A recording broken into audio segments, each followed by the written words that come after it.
Welcome to Collegial Conversations with Diana Clark, the professional webinar series that offers clinical and personal perspectives on issues that are common, but often not talked about. Here is today's Collegial Conversation. Thank you for joining a Collegial Conversation with Diana Clark. Joining Diana today is Brenda Zane. Brenda is a family advocate, certified parent coach, and facilitator with the Partnership to End Addiction. She is the founder of Aloe Village, a collection of services helping parents of kids who struggle with substance use. Today, Diana and Brenda will be unpacking the stigma associated with substance use disorders and how parents can best support their children who may be struggling. Thank you very much for joining us today, Brenda. I'm going to now pass the conversation over to Diana. Great, thank you. Thank you, Laura. And Brenda, welcome, and more than welcome, and thank you for doing this show with me. Thank you for all the work you're doing out there. Well, likewise, thank you. So tell me, how did you get involved in this? What is your passion driven by? Yes, well, I think like a lot of people that get into this work, we have personal experience, and it's such a difficult time to go through if you have a child or a partner or somebody that you really love who struggles with substance use.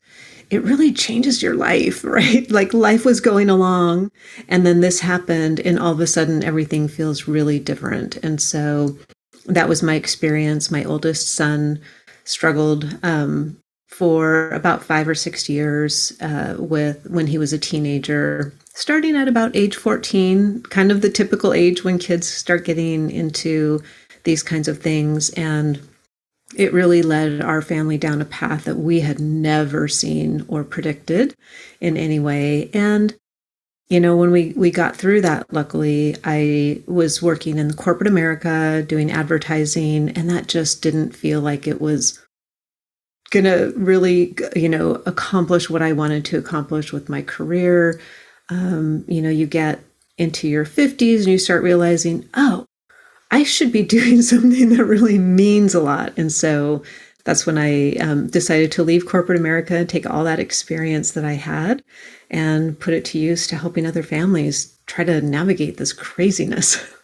It is a craziness. There is so much information on the internet, and my image is of these moms and dads in the middle of the night, hoping their kids are sleeping, and on these just the Google search of millions of possible entries, finding a million possible solutions and not knowing which way to turn. Yes, it is. It is really scary because, it's one thing if you're looking at Google for a pair of shoes. It's another thing when you're looking for how to save your child's life or a partner, somebody that you love. And so it can be so overwhelming, and that really, I think that overwhelm along with stigma, and I know we'll talk about that as well, can really hold parents back from getting the help that they need quickly for their kids. So yes, I was there many a night at 2:00 in the morning, just searching for resources. You don't know who to trust. You don't know what's accurate, what's outdated, and it is exhausting. And you were smart enough to ask yourself those questions. Can I trust this resource? Is it accurate? Is it outdated? Yeah. Because there are plenty of people out there without your resources who are doing that search. Absolutely. And it terrifies me. It terrifies me. It is. I think being in advertising and doing the work that I had done, I was kind of a natural researcher. So, and even with that, now when I look back, I just found the tip of the iceberg of the information that I needed. I really didn't find the bulk of what I needed. And I thought I was doing a pretty good job. So I can imagine for people who aren't sort of familiar with how to do really deep research on the web, it would just be complete, chaos. Daunting. Yeah. Yeah. So let's talk about stigma a little bit. Let's get into the stigma in our culture on all issues that occur above the neck. Yes. Okay. We're allowed to have all kinds of organ failure and organ cancers and all of that. But if it hits above the neck, Yes. we as a culture like to pretend it didn't happen. And we need to hide it and mask it and put it in the closet for generations to find out about later. Right. Yeah, that's a really good way to put it. You're right. We've gotten to the point now, and I think if we look back, speaking about breast cancer in the 50s was just like nobody would say that word. Or even today, we openly talk about prostate cancer. So I'm hoping that maybe we're getting further along, but you're right. If it is above the shoulders and it has to do with the way we think or the way we act, that behavioral health, it is just really still something we don't want to talk about. It's very shameful for parents in particular if your child struggles, because the thinking is, well, if you had done everything right as a parent, your child wouldn't be struggling. Like, you must have done something really horrible to this child, or there's something going on in this family. And so there's just this feeling as a parent of, well, if I reach out and ask for help, they're going to think I'm a failure as a parent. And what I really try to advocate for is to say, if you're reaching out for help as a parent, that makes you the superhero, because you're seeing a need in your child, just like if they had leukemia or type 1 diabetes, you would be all over that and reaching out and getting the help you need. So I'm trying to make it the same, to say, if you see that your child is struggling, you're the hero if you reach out for help, because as parents, we're just not equipped. I was really smart in advertising. I knew nothing about addiction. Like, what would I know about that? I never went to school for it. We barely know about how to parent without a crisis like that. No, really. Yes. I mean, we are so limited in what we know about parenting in our families most of the time. So then we come across a crisis like this, and all the old tools don't work anymore. Yes.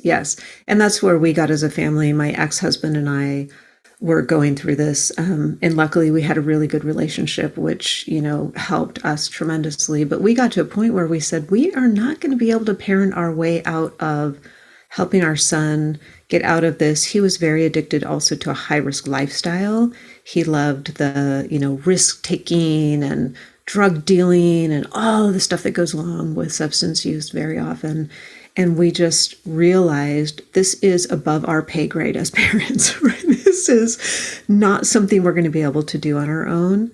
And when we realize that there are people who are professionals in this is what they are trained in, it was such a relief to know, oh, this is something that you know how to do and you can help us through. And just that relief, it didn't relieve all of our fears, obviously, but to know that there were people who had PhDs and 25 years of dealing with adolescents with substance use, it sounds kind of crazy now, but it was mind-boggling. It was like, oh, I didn't know there were people that do this, because you just don't know until you get into it. You don't know. There are people who do everything. I presume that now, because I've encountered that now. Right. But in the beginning of that, where do you start the hunt? Yeah. So that experience of feeling relieved to get some support that was an expert, that was compassionate, that understood where you were, is that the fuel for the beginning of your project, Aloe Village? It is, because I went through the majority of our experience alone. I found the resources that I did, like CRAFT and the Partnership to End Addiction, toward the end. And so for the majority of those years, it was just me alone in a closet crying, and it was not good. So when we came out the other side, it just kept weighing on my heart. I need to help these other parents who are going through this and sitting in the closet crying at 2:00 in the morning, and they don't know that there are people out there that can help them. And there's an approach. That are also crying. And sometimes just knowing that you're not alone crying is helpful. Yeah. So it really did drive the decision to just completely make a U-turn in my career and just start something that I knew in my gut that people really needed. So what is the biggest surprise that you learned in developing your service, your helpful guide, so to speak? Wow. The biggest surprise I would say is that we as parents are all so similar in the way that we feel about this. No matter what socioeconomic status you have, no matter what education you have, where you live, what kind of a family you are, what culture you come from, we all feel shame. We all feel helpless. We all feel sad. We see our kids. This would be a whole nother episode, but we have these expectations of what our kids are going to look like and what they're going to do and what they're going to accomplish. And when that doesn't happen, there's this grieving process that we all go through. So I think the biggest surprise really is, wow, we're all so different, yet we experience such a similar thing when our kids are struggling. Yeah. And when we can't experience verbally and in our communities that sadness, that grief, that anger sometimes, Yes. I would imagine that it would fuel the panic that happens because you're doing it alone.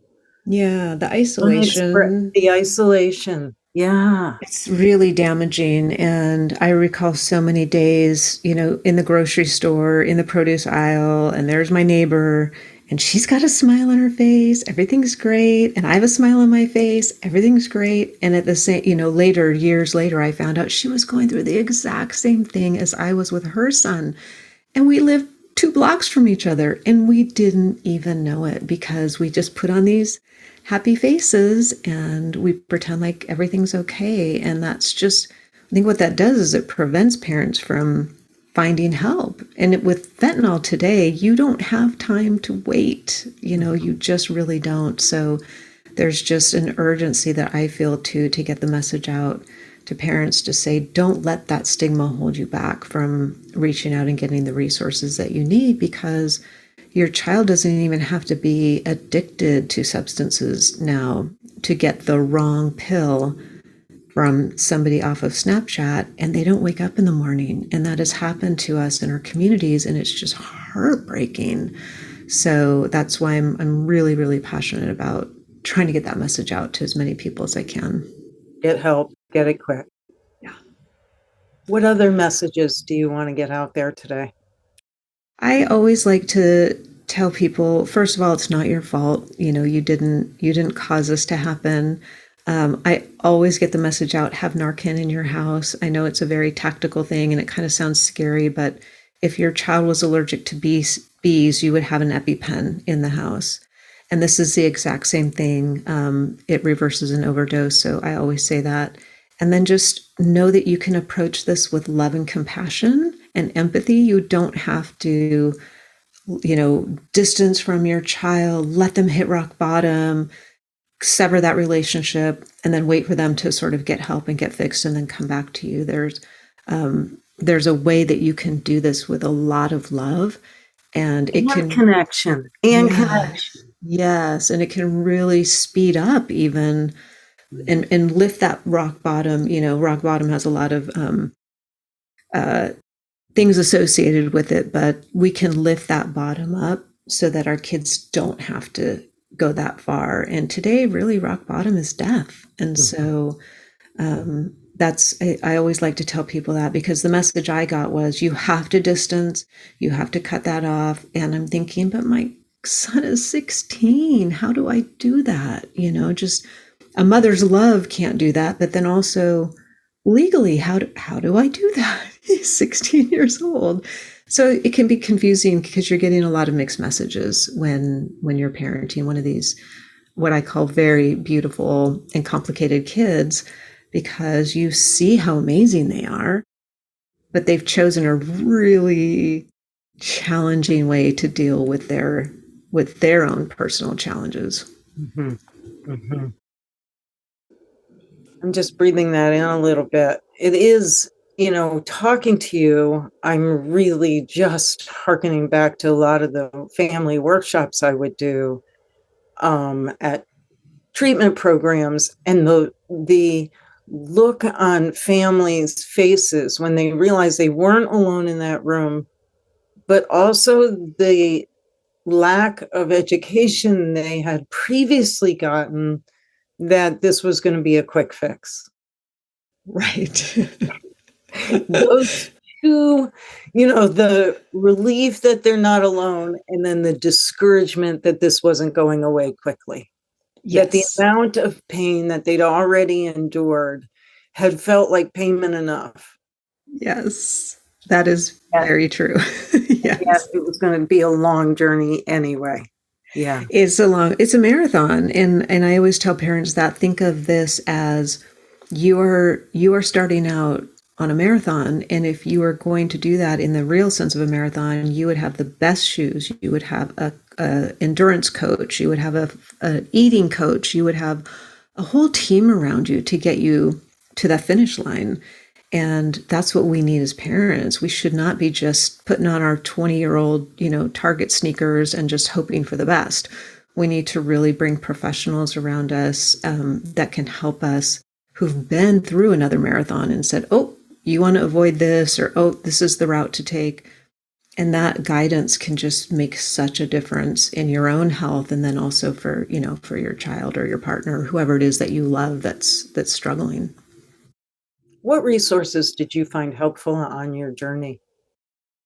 Well, I did go to Al-Anon for a while, and I found that helpful in finding connection, and that there were other people like me who were going through this. I didn't connect with the message of distance and let them hit rock bottom, especially with a teenager. That just did not make sense to me. So I did do that. And then I found the Partnership to End Addiction, where I started learning about craft. I started learning about just educating myself about substances and what they did in the brain. I always thought it was just weak people who didn't have self-control and didn't have, any willpower. And so when you're looking at somebody that you love through that lens, it's really ugly. And so when I started learning about the hooks that substances have in the brain and what it does, and the reason why my son couldn't go more than 3 days without taking Xanax or Oxy or fentanyl, then it started to make a lot more sense. And I had more compassion for him to think, oh my gosh, that must be horrible, horrible to feel that sick and not want to be doing what you're doing. So I think those were the biggest resources for me. My family was amazing, and they were a really good source of strength. But they'd never been through the experience, so they didn't have that knowledge. And then my faith was super important. The higher power is a real deal. Like, you really need that, whatever your higher power is. But to be able to at 2:00 in the morning say, I need to end my shift now. I'm going to hand this over to you, and I'll pick it back up at 8:00 in the morning. Whatever that looks like for you is I think the only way to endure some of those really, really long nights and long days. That is part of the journey. Yeah. So I hate asking this question because it sounds so Pollyanna, but I'm going to, because as you describe, you're on the other side of those woods. What did you learn? What was the gift in this for you? The gift in it for me is being able to be that light at the end of the tunnel for someone else. When I tell my story, we didn't get deep into it, but I sat with my son on life support for 3 days, and the doctor said, you need to get your family here. And when you do that, it just changes your world, because it puts everything into perspective. I don't worry about little things anymore. I don't get stressed out in traffic. Like, there's so many little gifts like that. But I think the biggest gift is to be able to sit with a mom or a dad and say, you can do this. You can do this. And it's not going to be easy. I'm not going to Pollyanna it for you, right? It is not going to be easy. And you're going to be a different person when you come out the other end. You're going to have just beautiful knowledge and insight and wisdom. And then you can pass that on as well. And so I think for me, that was something I had never found in corporate America. I had never found anything that made me feel at the end of the day like, wow, that was a really rough day. And I'm so glad I just had that day. So it's lots of gifts, I guess. Good. Yeah. So what didn't I ask you today? What's our last conversation piece going to be this morning? Oh, I think just, for parents to hear, and even if you're not a parent, if you're loving a spouse or an uncle or whoever that's really struggling with substance use, that you can have a huge amount of influence, that you're not helpless. That's what I hear over and over from people is, I just feel so helpless. This drug feels so much bigger. This alcohol feels so much more powerful than me. And what I like to share is that you actually have a huge amount of influence. And if you learn about motivation and what motivates people to change, and if you learn about substances, you can just approach it with compassion and empathy. And that is a game changer. So I think that's what I would say. Love that. Well, thank you, Brenda Zane, for joining me. Her website is Aloe Village. You can find her podcast, which is called The Stream. Actually, the podcast is Hope Stream. Hope Stream. I'm sorry. The Stream is an online network. Yes, exactly. The Stream is an online community for moms. And it's just moms, and we all gather there. So how do we find that? TheStreamCommunity.com. TheStreamCommunity.com. And then we actually just opened a place for the dads, and it's called The Woods. So you can, if you go to the website, you can find it all. But and that's ALLO Village. Right? .org. Yeah. Yeah. Great. Thank you so much. Thank you. What a pleasurable interview.